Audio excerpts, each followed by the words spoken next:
Hello gamer friends, I'm working on my next video. It's going to be teaching you how to play Eldritch Horror, but right now I want to talk about Twilight Imperium a little bit more. If you haven't seen the last video, or if you don't know how to play Twilight Imperium, go check that out. Right now, I want to talk about something that happens in games and life in general. It's called analysis paralysis. And what that is when you're faced with a ton of different decisions and they all look good, so you can't actually decide which one's the best decision and you get stuck. Twilight Imperium has a lot of things to do in the game, and so it's really easy to fall into that trap. And in my experience, the worst moments of analysis paralysis happen on the first turn of a brand new game. And unfortunately, Twilight Imperium actually has 3 first turns. There's setting up the galaxy, there's picking strategy cards for the first time, and then there's the first action phase. So with that in mind, here is my top 5 tips for beating analysis paralysis on the first turn of Twilight Imperium Part 1. Or TFTFBAPONTFTOTIPO for short. Yeah, let's get started. So the first thing I like to do is figure out when I'm going to place my systems. Since the order is predictable, you'll always know when you have the most options to place your best or worst systems. Now, in a 6-player game, this is a lot more cut and dry. The 6th player places the last system in the inner ring, but the first system in the middle and outer rings, and everyone else is similarly placed.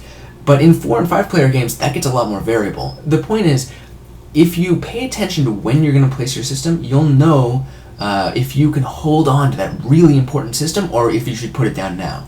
Because the worst thing when you're setting up the galaxy is having to give up one of your really great systems because you have no other options, or having to place your supernova next to your home system for the same reason.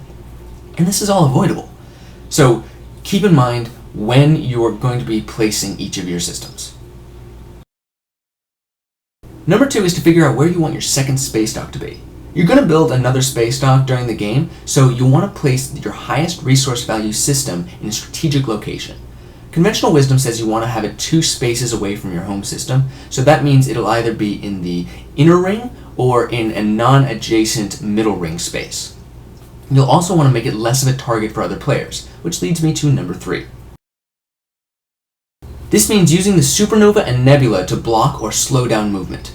Putting them next to your space dock location is useful for defense, but putting them next to your home systems is really a judgment call. You can use them to help defend against your neighbors, but it does limit your expansion potential early on in the game.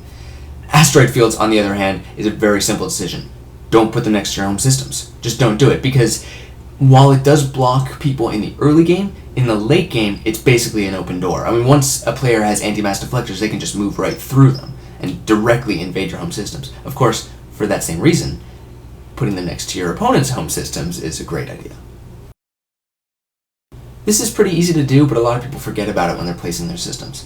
Basically, you just want to put systems down that are going to help you with your goal. So, if you want to take Mechatol Rex, maybe put roadblocks on the other side of it to block the other players. If you need tech specialty planets, put them near you. Or if you want to fight your neighbors, make sure there's nothing blocking you and them. Of course, these all require you to have specific systems, but if you do have them, there's no reason not to use them effectively. Last is the Wormhole Systems. Scariest of all tiles to a new player, especially when you only have one of them in your hand. Now, they can be very useful, especially if you can maneuver them so that they lead you to better systems, but if you don't want to deal with them, don't worry about it. Just place them as far away from you as you can. Of course, if you have both of the same wormhole in your hand at the start, what I like to do is place them next to 2 different players' home systems and then just watch them fight. I'm kind of an asshole when I play games. Anyway, that's it for this video. Next time I'll be giving you some tips on picking strategy cards on the first round. Bye!